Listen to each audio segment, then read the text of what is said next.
Hola, mi nombre es Ricardo y en este video voy a hablar de la faringe.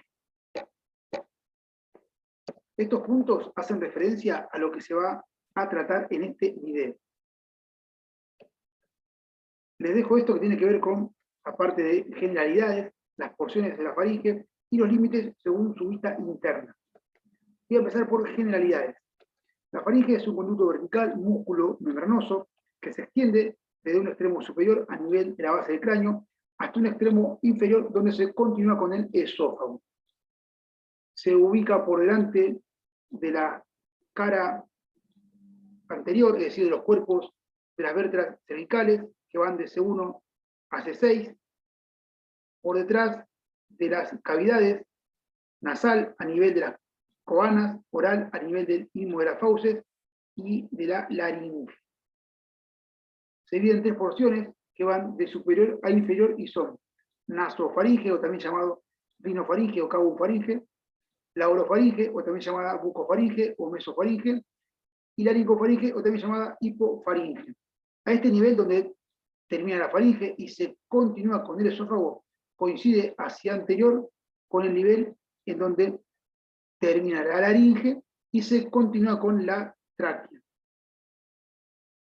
La faringe participa en la respiración, donde el aire que entra y sale hacia y desde los pulmones va a pasar por la faringe. Es muy importante que el aire pase por las fosas nasales, debido a que hacia ambos lados están los cornetes, que presentan una mucosa con vasos capilares que al tomar contacto con el aire inspirado lo recalientan, este se humedece, agregándole vapor de agua. De esta manera disminuye lo que va a ser la presión parcial de oxígeno, con lo cual este aire que luego pasa a la nasofaringe va a ser un aire nuevo, es decir, un nuevo gas que luego se continúa por todo el resto de la vía respiratoria.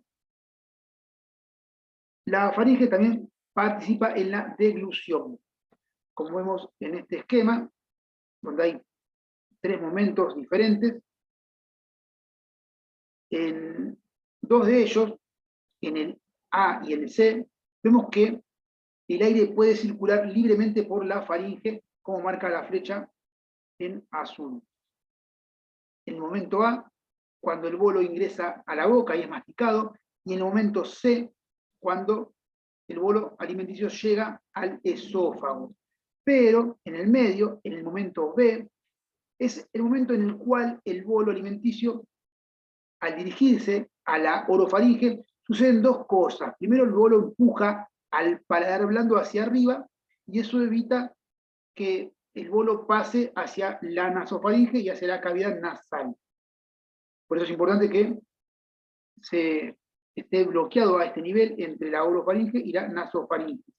Por otra parte, lo que sucede es la lengua empuja hacia abajo a la epiglotis, que es un cartílago impar de la laringe, evitando así la broncoaspiración del bolo, es decir, evita que pase hacia la vía respiratoria.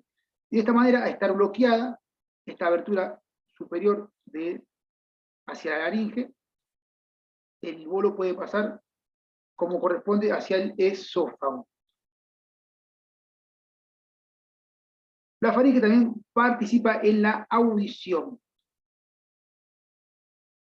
En la nasofaringe, hacia ambos lados está el orificio faríngeo de la trompa auditiva, como marca la flecha en el esquema, en ambos esquemas. Y este orificio tiene una comunicación directa con el oído medio o caja timpánica. Ahí están los huesecillos, que son el martillo, yunque y el estribo. Es decir, marcamos con la flecha el orificio faríngeo de la trompa auditiva a este nivel. Esto sería la nasofaringe, que sería lo pintado en azul. Y acá tenemos la trompa auditiva, que nos comunica con oído medio o caja timpánica. Y al estar abierto, este orificio faríngeo de la trompa auditiva permite igualar las presiones, y esto evita que se destruya el oído medio o caja timpánica. La faringe también participa en la fonación. donde el aparato fonador, que es el que interviene, donde este aparato interviene en la producción de la voz, está formado por 3 grupos de órganos de distintas características, y entre ellos la faringe va a intervenir en la fonación. Esto es porque actúa como caja de resonancia. La faringe también va a participar en lo que es la inmunidad,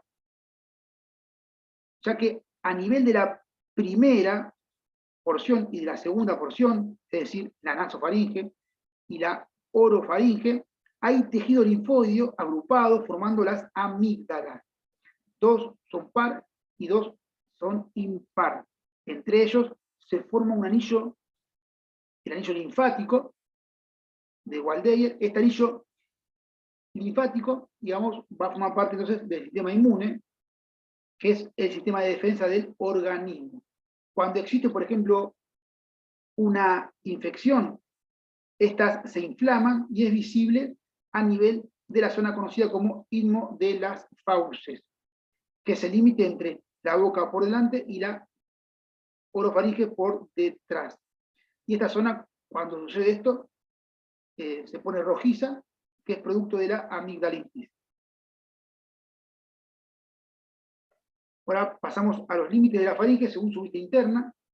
Marcamos el extremo superior, el extremo inferior. Recordar que a este nivel sería donde comienza el esófago y coincide con el nivel hacia anterior de digamos, el final de la laringe y el comienzo de la tráquea.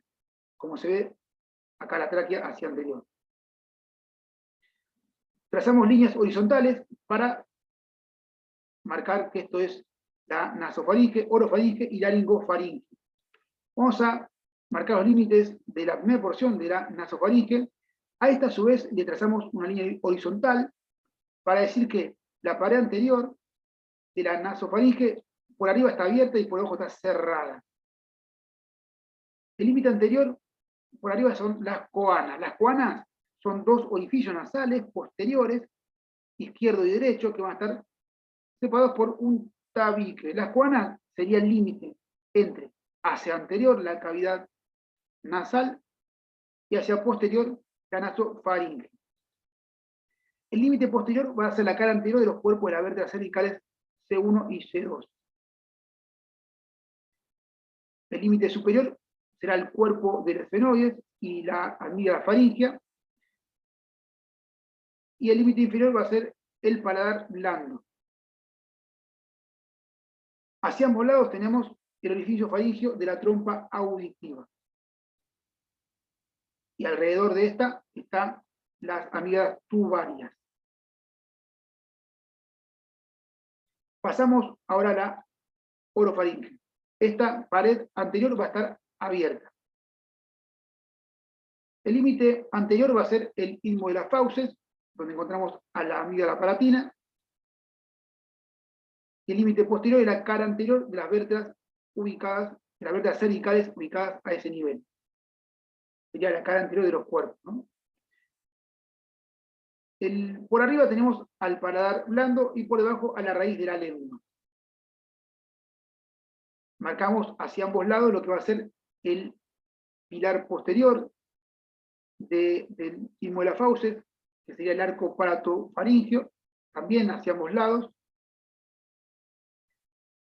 Marcamos lo que es el relieve del asta mayor del hueso hioides, de un lado y del otro, y por debajo el relieve del asta superior del cartílago tiroides, también hacia ambos lados. A este nivel va a ser el límite entre lo que es la orofaringe y la laringofaringe. Pasamos a la laringofaringe para marcar. También trazamos una línea horizontal, al igual que en la primera porción, nasofaringe. En la laringofaringe, esta línea horizontal, podemos decir que la pared anterior va a estar abierta por arriba y cerrada por debajo.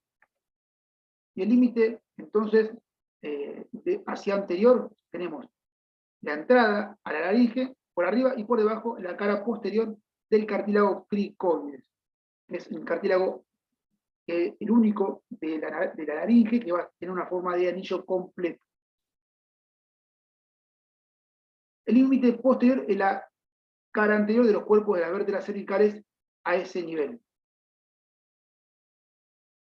Marcamos también al pliegue aritenoepilótico hacia ambos lados y luego hacia, si nos dirigimos hacia posterior y medial, tenemos lo que va a ser los tubérculos cuneiformes y corniculados, que corresponden a los cartílagos par de la laringe, de un lado y del otro.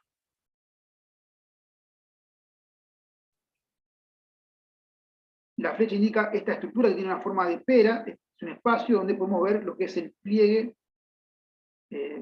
o el pliegue formado por el nervio laringio superior, es un pliegue mucoso, el nervio laringio superior, que es dependencia del nervio vago.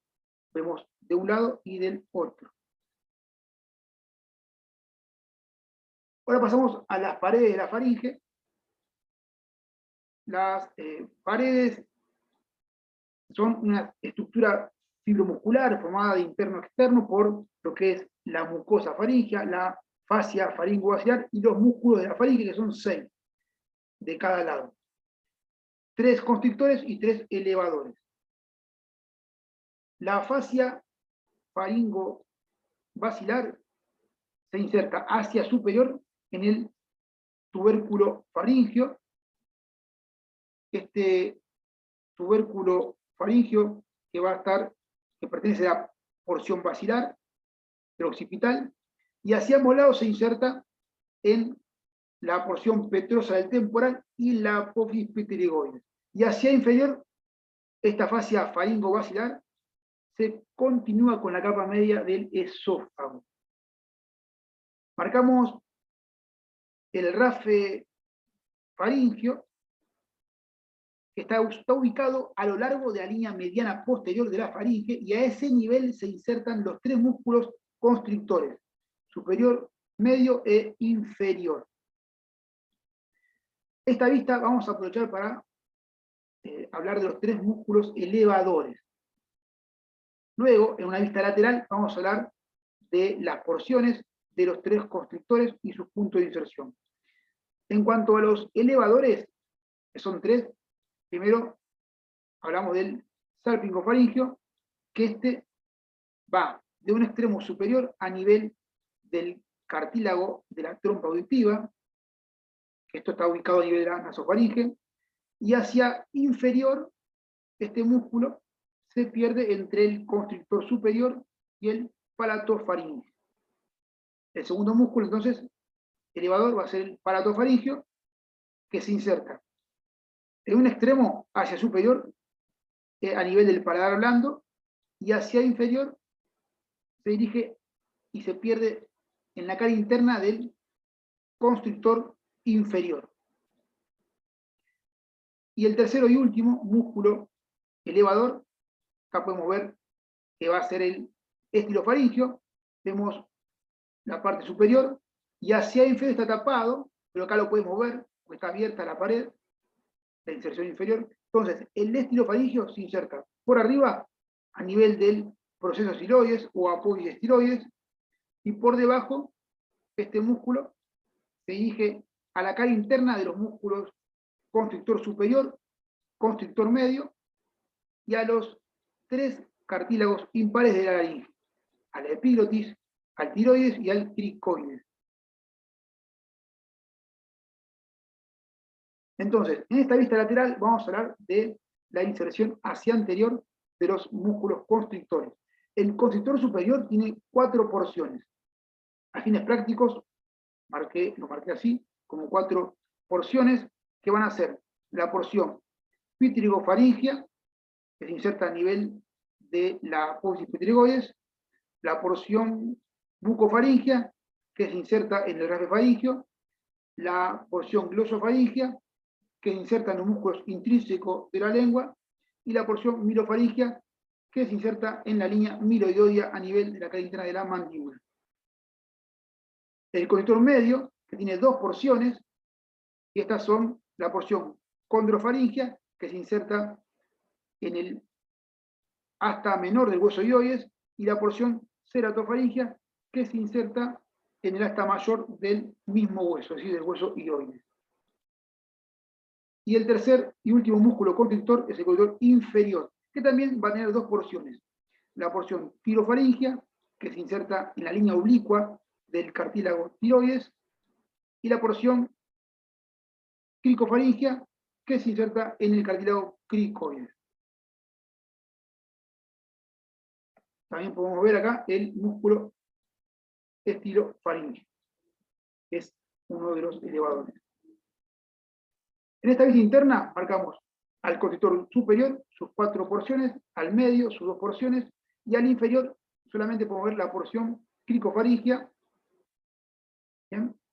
Estas flechas indican los 3 músculos, el constrictor superior, medio e inferior, insertándose a nivel del rafe faríngeo.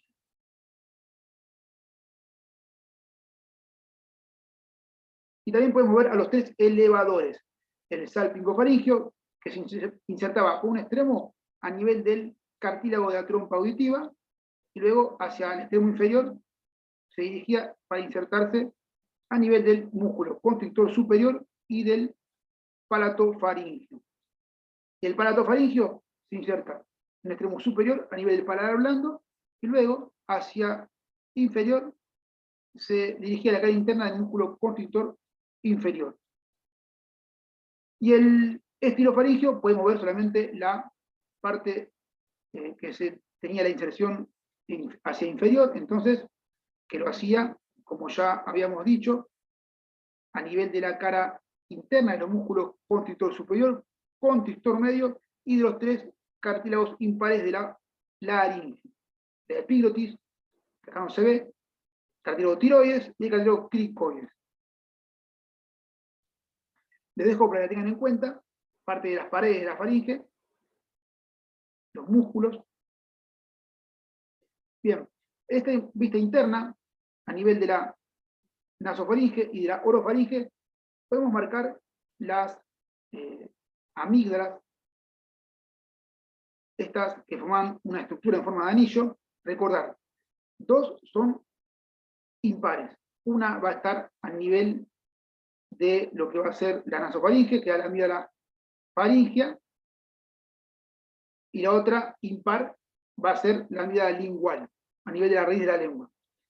Las que son par, también, una va a estar en la nasofaringe, en la parte periférica y posterior, a nivel del orificio faríngeo de la trompa auditiva, que va a estar representada por la amígdala tubaria, hacia ambos lados. Y la otra que es par va a ser la que está ubicada a nivel de la orofaringe, que es la amígdala palatina, a nivel del istmo de las fauces, también hacia ambos lados. Estas entonces forman todas juntas un anillo linfático faríngeo. El istmo de las fauces es un espacio ubicado entre el paladar blando por arriba, la raíz de la lengua por debajo, el arco palatogloso hacia anterior, el arco palatofaringio hacia posterior. Y ahí tenemos una fosa donde se ubica la amígdala palatina, que era la que ubicamos hacia ambos lados. El istmo de la fauce, como lo que hay que decir que es el límite entre hacia anterior la boca y hacia posterior la orofaringe. Les dejo para que tengan en cuenta algo de lo que estuvo hablando. En cuanto a la irrigación de la faringe, depende de ramas de la arteria carótida externa. Y la más importante va a ser la arteria faríngea ascendente. Acá marcamos la arteria carótida común, que se divide en carótida interna, que es la que no da ramas en el cuello, esta no da ramas a nivel del cuello, y la carótida externa, que es la que va a dar ramas a nivel del cuello, entre ellas estas que van a irrigar a la faringe. La más importante va a ser esta, la faringe ascendente.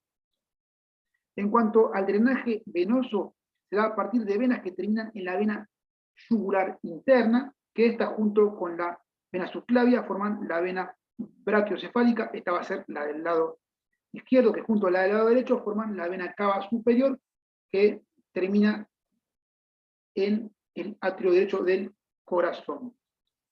En cuanto a la inervación, va a tener la faringe tiene una inervación sensitiva que va a depender de los pares craneales, el 5, el 9 y el 10.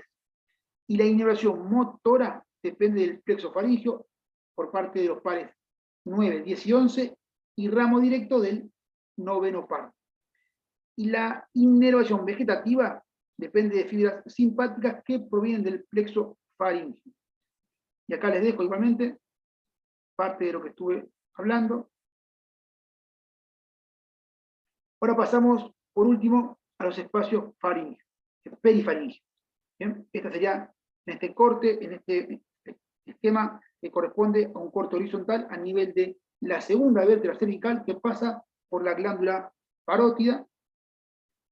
Esto sería a nivel de la faringe, la línea sagital, o eso sería la línea sagital mediana. Y marcamos las referencias, la glándula parótida. El corte también se va a dar a nivel del limo de la fauces, pilar anterior, y el pilar posterior. Anterior glosofaringio y el posterior palatofaringio. Ahí encontramos lo que era la amígdala palatina, que era esa estructura que era par, que estaba hacia ambos lados, ¿no? Bien, entonces, los espacios perifaringios van a ser el laterofaringio y el retrofaringio, es decir, lateral a la faringe y por detrás de la faringe. Esto es posterior y esto es anterior. Esto es lateral y esto es medial. A su vez, el laterofaringio se divide en, según, como referencia, el proceso estiloides o bois estiloides, en por delante o hacia anterior, lo que va a ser el espacio preestiloides y hacia posterior el espacio retroestiloides. Marcamos por fuera lo que es la celda parotidia, representado por la ubicación de la glándula parótida. Sacamos a la celda y nos quedamos entonces con los espacios perifaringios y tener en cuenta que va a estar delimitados por tabique, el tabique sagital, el tabique tilio en verde, que acá les dejo para que tengan en cuenta cómo está formado, la lámina prevertebral de la fascia cervical. Esos son los límites. Esto también hay que decir que en cuanto a lo que sería el espacio anterior o preestilio, tiene como límite hacia medial lo que es la pared lateral de la faringe, hacia lateral la rama de la mandíbula y hacia posterior tenemos entonces lo que va a ser el tabique estilio, pintado en verde. El espacio retroestilio o posterior, los límites van a ser hacia medial el tabique sagital, hacia lateral las apófisis mastoides, músculo externo cleidomastoideo, que sería este, el más lateral, y hacia medial el vientre posterior del digástrico. Eso sería límite lateral. Y hacia posterior tenemos la lámina prevertebral de la fascia cervical.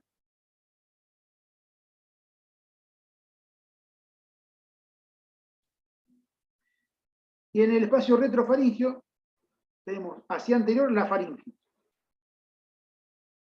Hacia posterior tenemos las vértebras cervicales, es decir, la columna que le corresponde a ese nivel, la cara anterior, también los músculos prevertebrales, la lámina prevertebral de la fascia cervical, este serían el límite posterior, y el límite lateral va a ser el tabique sagital. Les marco parte del contenido, lo que va a ser importante para que tengan en cuenta lo que es en el espacio retroestilio posterior, que son la vena yugular interna, la arteria carótida interna y los nervios. Acá está marcando el tronco simpático cervical, pero ten en cuenta que están también los pares 9, 10, 11 y 12.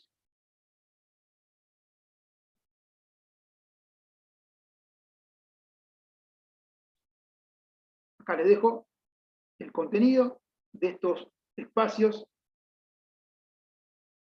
perifaringios, del laterofaringio, el preestilio y el retroestilio, es decir, el anterior y el posterior, y del retrofaringio también el contenido.